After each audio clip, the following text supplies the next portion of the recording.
हजरात, बड़ी खबर आ रही है। अमेरिकी देश में भगदड़ मच गई है।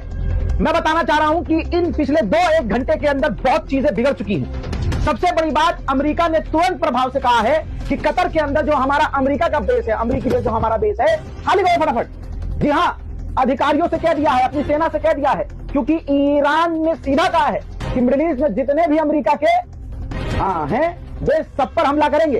तो दोस्तों, अमेरिका ने सबसे पहले, रिपोर्ट आपकी स्क्रीन पर है, जो कतर के अंदर अमेरिका का बेस है उसे खाली करने का आदेश दे दिया है। दूसरी बड़ी बात, भारत से बड़ी बात दोस्तों, रिपोर्ट आपके सामने, भारत ने खुल्लम खुल्ला एडवाइजरी दूसरी बार जारी की है और कह दिया है जो भारतीय भारत आ सकते हैं तुरंत ईरान छोड़ दे, और जो ईरान के लिए ट्रैवल करने वाले हैं वो ईरान की यात्रा अपनी रद्द कर दें। तो आप समझ सकते हैं मैटर कितना गंभीर हो गया है।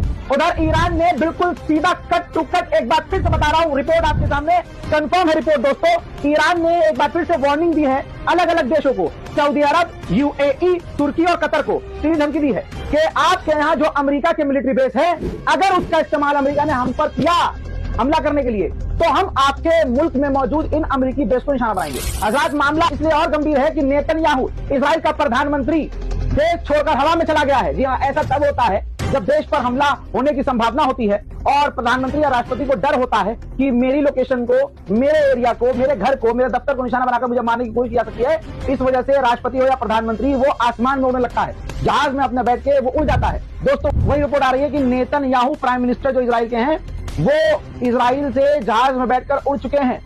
ठीक है, वाई नेट ने यह कंफर्म किया है। उधर आपको बता दूं कि ईरान के विदेश मंत्री और अमेरिका के विदेश मंत्री के बीच जो बातचीत का आखिरी एक होप थी कि भाई बातचीत के जरिए मामला सुलझाया जा सकता है, नहीं पता क्या हुआ, लेकिन जो अपडेट है मेरे पास वो ये है कि सस्पेंड हो गई है बातचीत। जी हाँ, रिपोर्ट हमारे पास आ रही है, बातचीत अमेरिका के विदेश मंत्री और ईरान के विदेश मंत्री की सस्पेंड हो गई है, बातचीत भी बंद हो गई है। आजाद यमन के जो अंसारुल्लाह है, हुथीज हैं, वो भी अपनी फौज को रेड अलर्ट पर कर चुके हैं। ईरान का साथ देने के लिए यमन के हुथीज तैयार हैं। हजरात, वहीं रशिया का एक कार्गो जहाज, खास करके IL-76TD कार्गो जहाज है, ये तेहरान में कुछ घंटे पहले लैंड हो चुका है। पिछले 48 घंटे में ये 5वां कार्गो जहाज है। ये वो 5वां जहाज है जो तेहरान में उतर चुका है 48 घंटे में, और ये जहाज हथियार ले जाने में सक्षम है। खास करके हथियार ले जाया जाता है, ट्रांसपोर्ट किया जाता है। दुनिया का सबसे बड़ा अमेरिकी मीडिया रॉयटर्स, उसने कहा है इतना कुछ होने के बाद भी, रिपोर्ट आपकी स्क्रीन पर, अल्लाह अकबर, इतना कुछ होने के बाद भी, अमेरिकी मीडिया कह रहा है, इतना होने के बाद भी ईरान की जो सुप्रीम लीडर की लीडरशिप है वो टस से मस नहीं हुई है, रिजीम जरा सी भी नहीं हिली है, क्योंकि IRGC ईरान की और बासित जो वहां का ग्रुप है, सिक्योरिटी ग्रुप, ये दोनों ईरान के सुप्रीम लीडर के लिए लॉयल